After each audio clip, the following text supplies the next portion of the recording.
Vamos lá, pessoal. Boa tarde. Espero que estejam bem animados, né? Costumam falar que o melhor fica quase para o final. Então a gente está bem ali mesmo, né? Direito civil e processo civil, quase no final. Que aí vocês ganham um arzinho a mais para poder falar um pouquinho de direito internacional depois, né? É isso? Vamos lá então, senhores. Vamos trabalhar. Veja bem, nós temos 50 minutos para falar um pouco sobre direito civil. Depois um intervalinho de 10 minutos só para molhar a boca. E aí voltamos para mais 50 minutos de processo civil. O que é muita coisa, não? Porque 8 semestres de civil em 50 minutos. Tenho certeza que eu vou adiantar 7 questões de amanhã. Não tem dúvida. Processo civil mais 5 semestres em 50 minutos, moleza. Vamos lá, pessoal?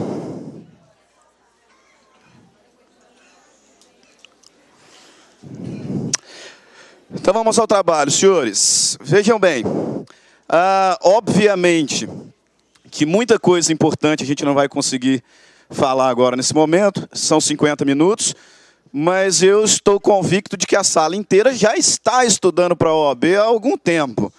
Então, na verdade, o meu objetivo é apenas destravar, vamos lá, senhores, né, só destravar algumas chaves aí nas mentes, né, para que vocês consigam fazer as devidas relações para a prova de amanhã, né? Em civil, especialmente, a gente não vai exaurir nenhum tema. Eu fiz um apanhado daquilo que tem sido mais cobrado nas últimas provas. Processo civil, igualmente. Só que bem rapidamente, só para destravar e lembrá-los de alguns institutos que são fundamentais. Então, sem demora, vamos lá. Quem está com material em mãos viu que tem muita coisa. E a gente vai bater tudo, tenho certeza absoluta. Por quê? Porque a gente vai passar bem apressadamente, tá? Se você estudou, agora é a hora só de relembrar os pontos principais. A gente não vai perder tempo, a gente não vai ficar exaurindo questões e temas de direito civil, agora não dá mais tempo. Okay? Então, pode pegar a sua caneta, porque você vai ter que escrever bem rápido. Bem rápido, 50 minutos para falar de parte geral, para falar de família e para falar de sucessões. Vamos lá? Primeira parte aqui, senhores. Um dos pontos mais importantes para a OAB, se a gente fizer uma análise das últimas provas, sem dúvida alguma é parte geral do Código Civil. Tá? Parte geral, o direito das obrigações, também muito importante, só que o direito das obrigações, dada a complexidade, a gente não conseguiria falar em tão pouco tempo. Só que parte geral, sim. Parte geral dá para a gente lembrar alguns pontos que são essenciais e que historicamente são cobrados em provas de concurso público, não só elaborados pela FGV. E primeiro, são os 3 institutos fundamentais do direito civil. Lá do seu primeiro semestre. Tá? A FGV tem histórico de cobrar a parte geral. Por quê? Porque, teoricamente, já tem 8, 9 semestres que vocês viram isso aqui. Consequentemente, o índice de erro é altíssimo. Mas tem 3 pilares do direito civil na parte geral que vocês precisam saber para qualquer prova que caia direito civil. Quais são? Personalidade, capacidade de direito e capacidade de fato. Personalidade, que você vai encontrar lá nos primeiros artigos, artigo 1º, artigo 2º do Código Civil, nós vamos identificar como sendo o atributo definidor da pessoa. Em verdade, nós só consideramos pessoa quem é dotado de personalidade. É uma questão aí de causa e efeito. Só é pessoa se tiver personalidade. Nós temos 2 grandes grupos, pessoas e bens. Inclusive é o nome da sua primeira matéria de civil. Pessoas e bens. Tem personalidade, é pessoa. Por isso dissemos, personalidade é o atributo definidor da pessoa. E é o atributo que garante à pessoa uma proteção mínima por parte do Estado com relação à sua integridade física, moral e intelectual. Além da personalidade, como consequência dela, nós falamos em capacidade. A doutrina vai dizer que a capacidade é a medida que a capacidade é a medida da personalidade. Só que nós temos duas espécies de capacidade e vocês precisam ter muito bem na mente a diferença entre elas. E a primeira grande diferença é que a capacidade de direito, que é a aptidão para ser sujeito de direito, que é a aptidão para adquirir direitos e deveres na ordem civil, grave isso, a capacidade de direito toda pessoa tem. Toda pessoa tem. É o que nós encontramos lá no artigo 1º do Código Civil, quando o legislador diz que a pessoa, toda pessoa, é capaz. Só que não é capacidade de fato, porque senão nós não falaríamos em absolutamente incapaz, relativamente incapaz, etc. Quando o legislador me diz, toda pessoa é capaz, ele diz, capaz de direitos e deveres. Portanto, nós estamos na seara desse instituto intermediário aqui. Grave isso, a capacidade de direito toda pessoa tem. Independente da idade, independente do que tenha feito, independente da sua condição psíquica, toda pessoa é capaz de direitos e deveres. Essa capacidade é o que nos faz sujeitos de direitos e deveres. O que nós não podemos é confundir capacidade de direito com capacidade de fato. A capacidade de fato é a famosa capacidade de exercício. E é muito interessante que você consiga visualizar esses outros nomes, né? Capacidade de direito, que é a aptidão para adquirir direitos e deveres na ordem civil, toda pessoa tem, e nós chamamos também de capacidade de aquisição e gozo. A capacidade de fato, ela é chamada de capacidade de exercício, e esse é um nome interessante, porque quando nós pensamos em capacidade de fato, nós estamos nos referindo à aptidão, veja, para exercer os próprios direitos na ordem civil. E essa nem todo mundo tem. A capacidade de direito, que é a capacidade para adquirir direitos e deveres, que é a aptidão para ser sujeito de direitos e deveres, toda pessoa tem. De 1 ano a 100 anos, independente do que tenha feito, da condição psíquica, a capacidade de direito todo mundo tem. A capacidade de fato, que é a aptidão para exercer os direitos e deveres, essa nem todo mundo tem. A capacidade de fato, ela é gradual.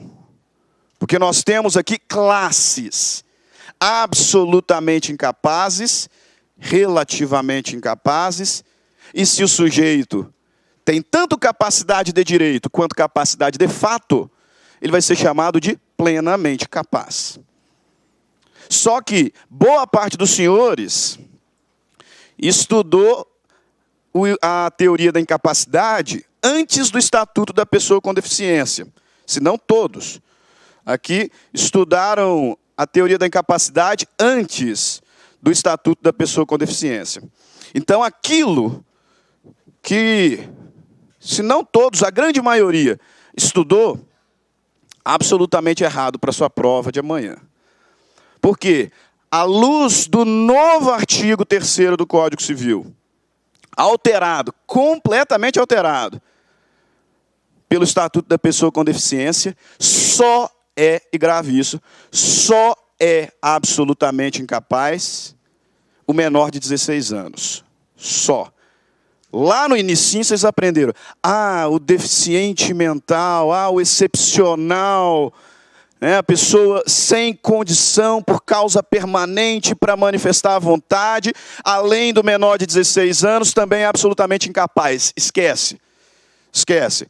O Estatuto da Pessoa com Deficiência reformulou o artigo 3º, e o que nós temos agora, artigo 3º do Código Civil, é que apenas os menores de 16 anos são absolutamente incapazes. Apenas.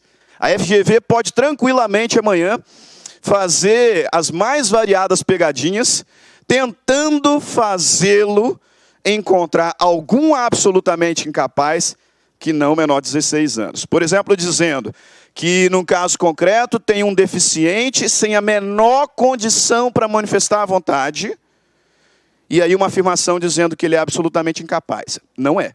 Se ele tem mais de 16 anos, não é. Ou pior, falar que determinada pessoa, como já caiu, que determinada pessoa sofreu um acidente de carro, entrou em coma, e por conta disso ele é absolutamente incapaz de exercer os atos da vida civil. Não é. Nós só temos um critério para definir a absoluta incapacidade agora. Se nós questionamos ou não, porque na prática nós temos questionado muito essa alteração do estatuto, para vocês não interessa. Nós temos apenas um critério definidor da incapacidade absoluta, que é o critério etário, idade. São absolutamente incapazes os menores de 16 anos. Ponto final. Ponto final. E com relação ao artigo 4º, também cuidado. Eles têm feito uma pegadinha, né, e muitos têm caído, colocando ali pessoas deficientes no enunciado. O indivíduo deficiente. A grande razão do Estatuto da Pessoa com Deficiência foi quebrar a discriminação íncita em nossas mentes de que alguém poderia ser incapaz pelo simples fato de ser deficiente. Esquece isso. Ninguém é incapaz pelo simples fato de ser deficiente. Tanto que se você notar o novo artigo 4º, que nos traz o rol de relativamente incapazes, ele está dizendo ali, observe, são relativamente incapazes para exercer os atos da vida civil os maiores de 16 anos e menores de 18, os ébrios habituais e viciados em tóxico, aqueles que por causa transitória ou permanente não puderem exprimir sua vontade, e os pródigos. Perceba, não tem deficiente. Não tem deficiente. Quando vocês estudaram, tinha deficiente tanto no rol do absolutamente incapaz, quanto no rol do relativamente incapaz. Não tem mais. Não tem mais. Ninguém será considerado incapaz, seja absoluto ou relativamente, pelo simples fato de ser portador de uma deficiência. Qualquer que seja. Absolutamente incapaz, menor de 16, relativamente incapazes, maior de 16, menor de 18, ébrios habituais e viciados em tóxico, aqueles que por causa permanente ou transitória não puderem exprimir vontade, e os pródigos. Pode ser, e aí cuidado na hora de interpretar o texto, pode ser que o deficiente, lá no seu enunciado, se enquadre no inciso 3º.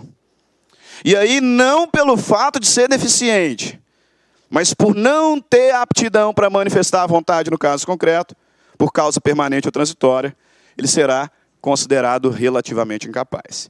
Só que se cair na sua prova, por exemplo, o casamento do enfermo mental é, : inexistente, nulo, anulável, válido, você vai marcar válido. Porque essa é a presunção. Eu preciso desse restante de informação aqui. Artigo 6º do Estatuto da Pessoa com Deficiência vai me dizer que o deficiente ele é presumivelmente capaz. Presumivelmente capaz. Então, se faltar-lhe informações na prova, presuma pela capacidade. Agora, se disserem que o indivíduo é deficiente e que por conta dessa deficiência, causa transitória ou permanente, não pode exprimir vontade, então ele é relativamente incapaz, inciso 3º. Ou, como eu já vi gente cair nessas pegadinhas ridículas, falar lá que o fulano de tal tem 14 anos de idade, mas é portador de uma deficiência que o priva da manifestação de vontade e tal, e vai colocando. E aí o sujeito lembra, deficiente não é incapaz, né? Beleza. Aí como está falando que ele não tem aptidão para manifestar a vontade, ele vai enquadrar no inciso 3º. É relativamente incapaz. Aí sai o gabarito e está errado. E aí vem falar comigo. Porque não percebeu que o deficiente, que não só era deficiente, mas não podia manifestar a vontade no caso concreto, tinha 14 anos de idade. Tinha 14 anos de idade. Não por conta da deficiência, não por conta da impossibilidade de manifestar a vontade, mas pela idade. Absolutamente incapaz. Cuidado, portanto. Aí veja bem, como nós estamos no contexto da capacidade de exercício, aptidão para exercer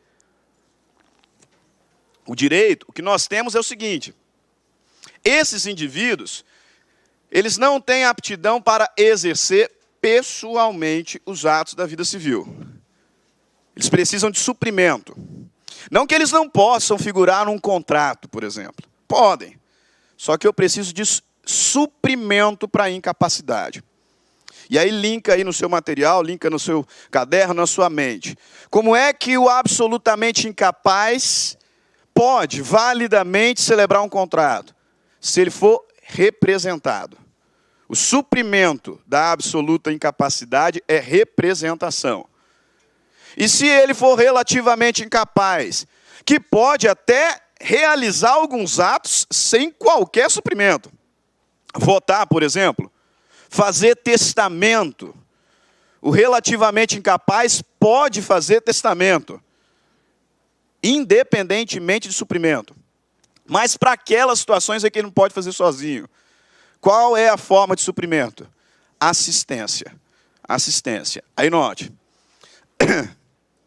Absolutamente incapaz precisa de representação, relativamente incapaz precisa de assistência. E se faltar o absolutamente incapaz celebrar um contrato sem representação, o relativamente incapaz celebrar um contrato sem assistência.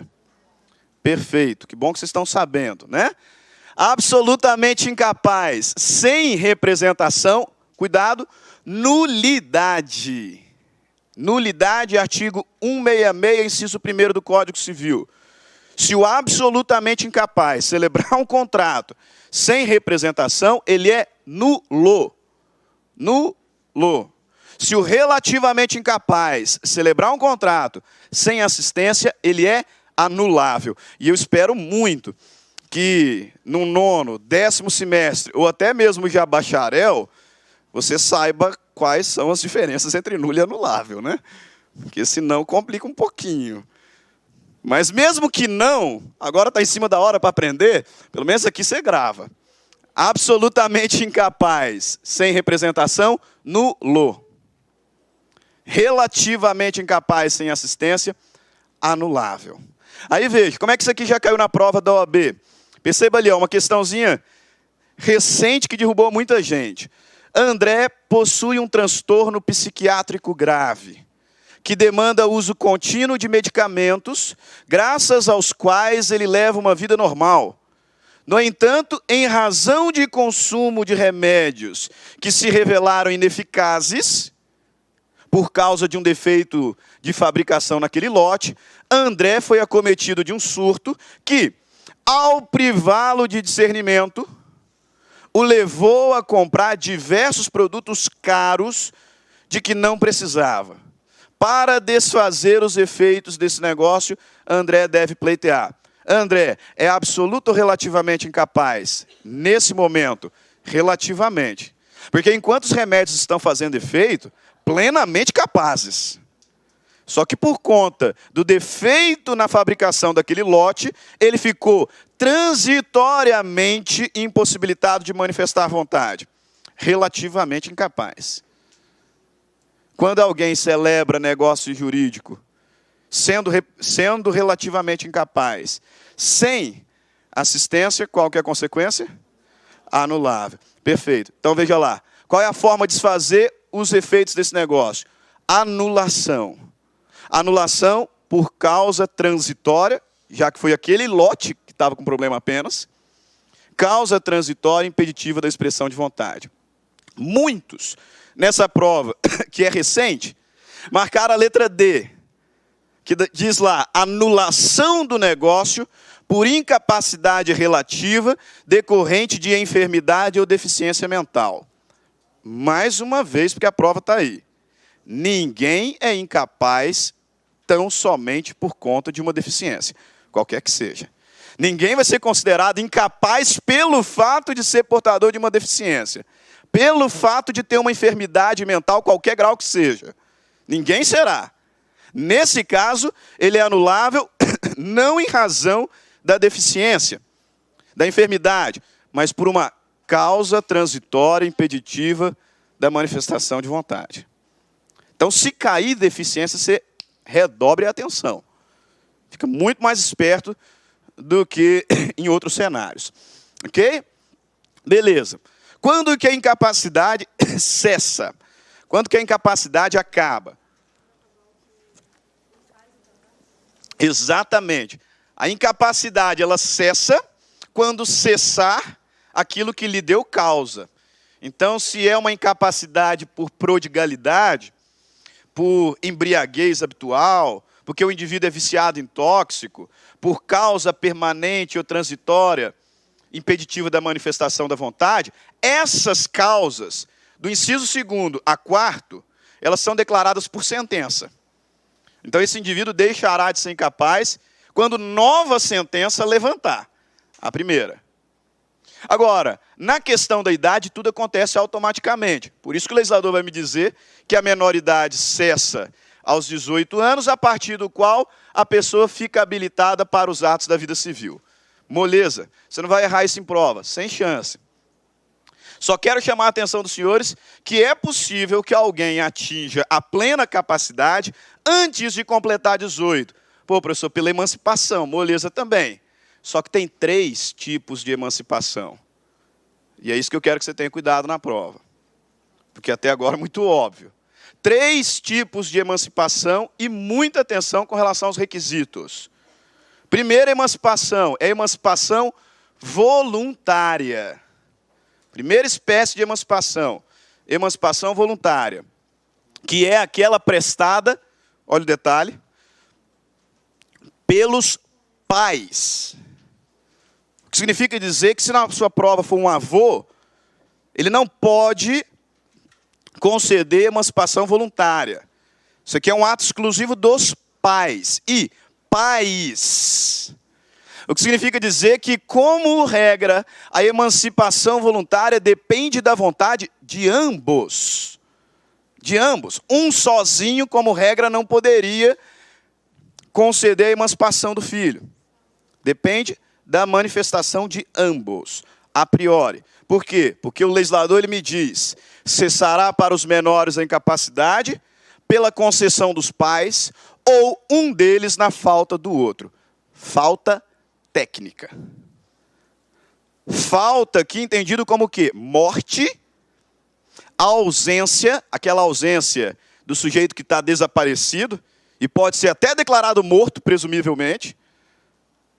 Então, morte, ausência ou perda do poder familiar. Se o pai não tiver morto, se o pai não for ausente no sentido técnico, se o pai não tiver perdido o poder familiar, é necessária a vontade de ambos. Pai e mãe. Que vão manifestar a vontade, segundo requisito, por instrumento público. Por instrumento público. Emancipação voluntária, prestada por ambos os pais por instrumento público. E independentemente de homologação judicial. Essa emancipação voluntária aqui não precisa de demanda judicial.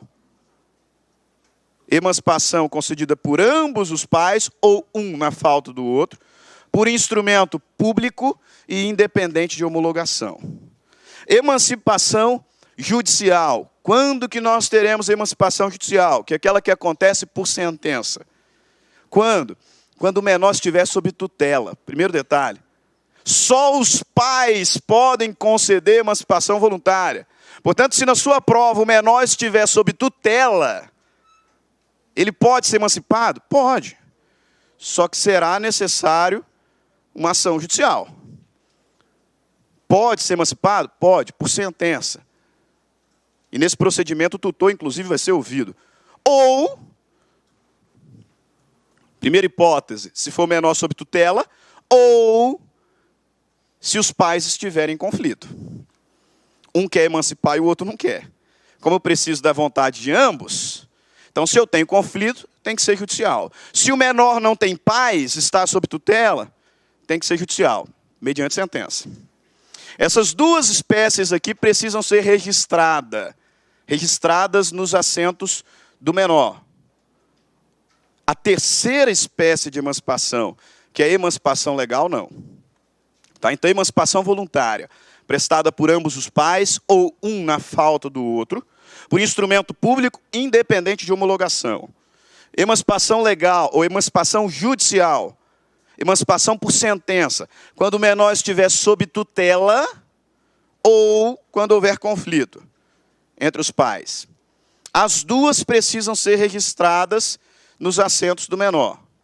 A terceira espécie de emancipação, que é a emancipação legal, essa aqui não precisa ser registrada. E ela se dá automaticamente. Quando? Casamento. Primeira hipótese de emancipação legal, casamento. E aí deixa eu fazer um adendo. Eu acredito que não vai cair na sua prova, porque eu imagino que essa prova já esteja pronta há algum tempo. Né? Só que semana passada nós tivemos a publicação de uma nova lei que falou que é proibido o casamento do menor de 16. Tá? Eu acredito que não vai cair na sua prova, porque é muito recente, mas vai que, né? Então você já grava. Menor de 16, nós tínhamos uma hipótese. Tem alguns aqui que fizeram família comigo na universidade. E nós falávamos sobre a possibilidade do casamento do menor de 16 anos, em caso de gravidez. Em caso de gravidez com decisão judicial. Agora não mais. Só pode casar o maior de 16 anos, e ele vai casar com o consentimento dos pais, ou se os pais não concordarem, com decisão judicial. E aí casou, apto para realizar os atos da vida civil. Casamento emancipa. Casamento emancipa. Além disso, essa aqui costuma cair na prova. Eu confesso que, como civilista, não lido muito bem com o direito administrativo, desconheço a aplicação prática. Mas está na lei ali que o indivíduo ele é emancipado legalmente quando entra no exercício efetivo de emprego público. Desconheço algum concurso que o menor possa entrar no exercício efetivo de emprego público. Mas está na lei e já caiu muito na prova da OAB. Passou no concurso público, foi empossado, entrou no exercício público, no exercício efetivo do emprego, emancipado para os atos da vida civil. 4. E terceira hipótese de legal. Colação de grau em ensino superior. Colação de grau em ensino superior. Emancipa. E 5º, economia própria. Estabelecimento comercial ou emprego, que possibilita ao menor, relação de emprego, que possibilita ao menor economia própria. Ok? Hipóteses aí de emancipação legal. Alguns destaques. Primeiro, o menor emancipado, mesmo emancipado, continua protegido pelo ECA. Continua protegido pelo Estatuto da Criança e dos Adolescentes. Além disso, a emancipação ela é irrevogável, ela é irretratável. Então, se os pais voluntariamente emanciparem o menor, não tem como voltar atrás. Ela é irretratável, ela é irrevogável. Só que atenção, trata-se de um ato jurídico. Os atos jurídicos são passíveis de anulação. Então, bastante atenção com o detalhe. A emancipação, ela é irrevogável, ela é irretratável, mas pode ser anulada. Então, por exemplo, o sujeito com 16 anos se casou e por conta disso foi emancipado. Aos 17 anos deu incompatibilidade de gêneros e divorciou. Volta a ser incapaz? Não. Não volta. Casou-se aos 16 anos. Aos 17 anos, por conta de uma das hipóteses previstas no Código, o casamento foi anulado. Volta a ser incapaz? Sim. Sim. A emancipação ela é irretratável, ela é irrevogável. Só que ela é passível de anulação. Ok? Como é que isso aqui caiu já na prova da OAB? Rapidinho das questões. Pedro, em dezembro de 2011, aos 16 anos, se formou no ensino médio. Em agosto de 2012, ainda com 16, começou o estágio voluntário em uma companhia local. Em janeiro de 2013, já com 17 anos, foi morar com a sua namorada.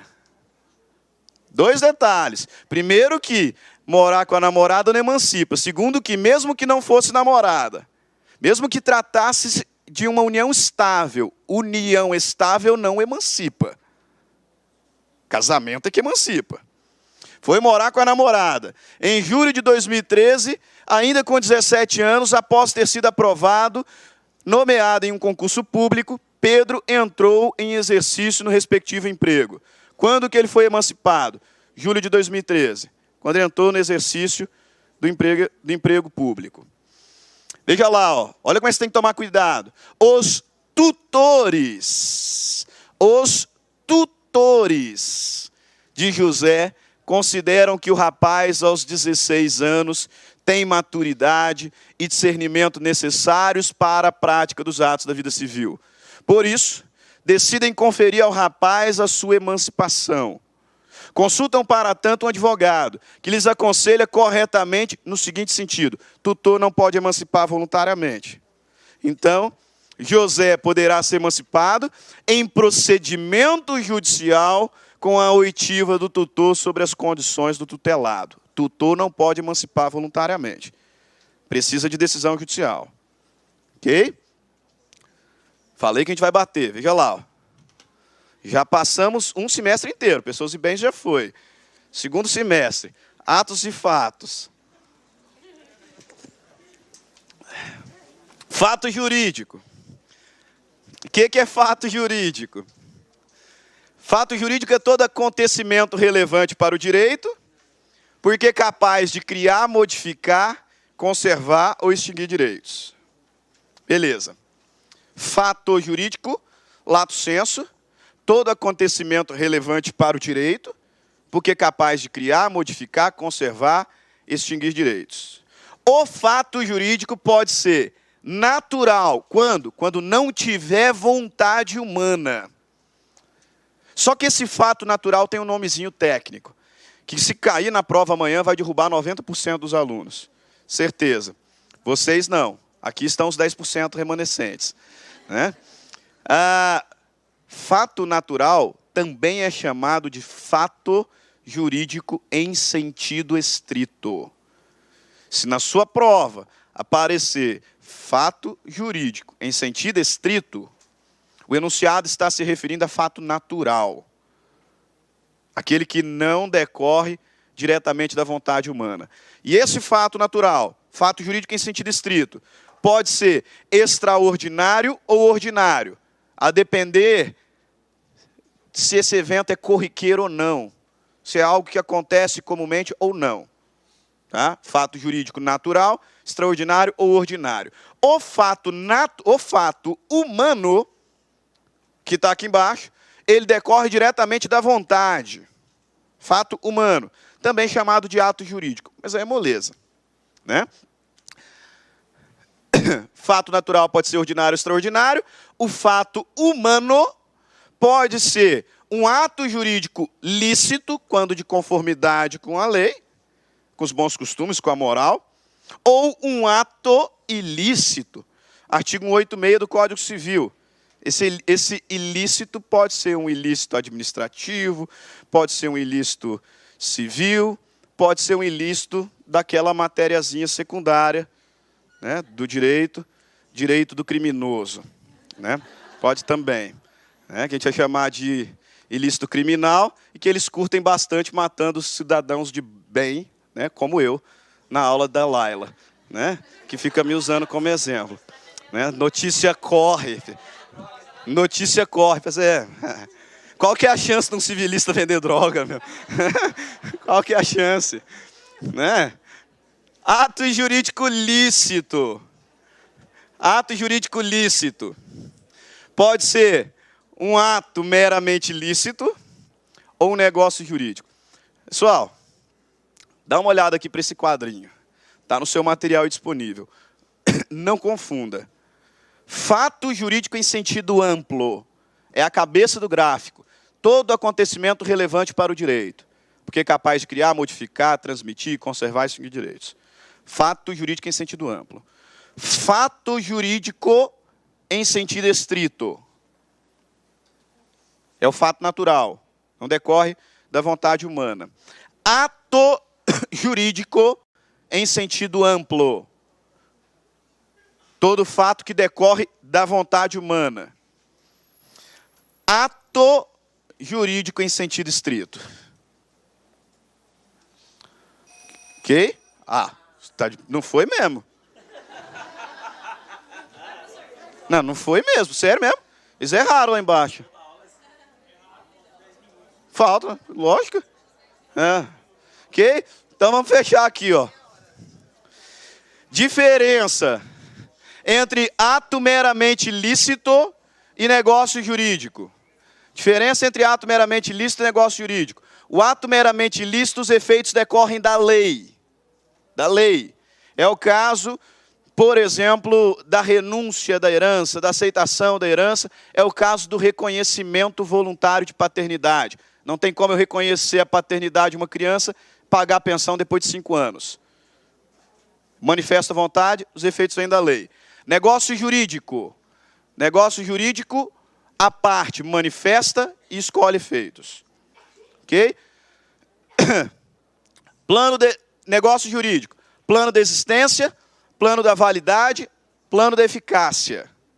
Plano de existência. O que eu preciso para o negócio existir? Vontade, objeto, agente, forma.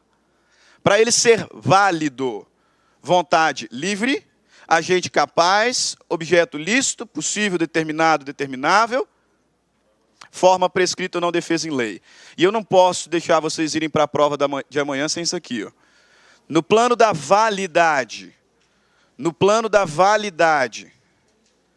nós temos os chamados defeitos do negócio jurídico. 8 questões nas últimas 10 provas. Plano da validade, inclusive na última. Defeitos do negócio jurídico. São vícios que podem gerar invalidade do negócio. E aí eu tenho 5 vícios de consentimento: erro, dolo, coação, estado de perigo, lesão. 2 defeitos, 2 vícios sociais: fraude contra credores, simulação. Erro, grava isso. Erro, dolo, coação, estado de perigo, lesão, fraude contra credores, o negócio é anulável. 4 anos é o prazo decadencial. Erro, dolo, coação, estado de perigo, lesão, fraude contra credores, negócio anulável. Simulação, nulidade. Simulação, negócio jurídico nulo. Aí veja bem, relativamente incapaz, sem assistência, anulável. Erro, anulável. Dolo, anulável. Coação, anulável. Estado de perigo, anulável. Lesão, anulável. Fraude contra credores, anulável. Absolutamente incapaz, sem representação. Nulo. Nulo. Simulação, também nulo. Ok? Leve isso aqui para vocês. Daqui a pouco a gente volta com o processo. Clique lá.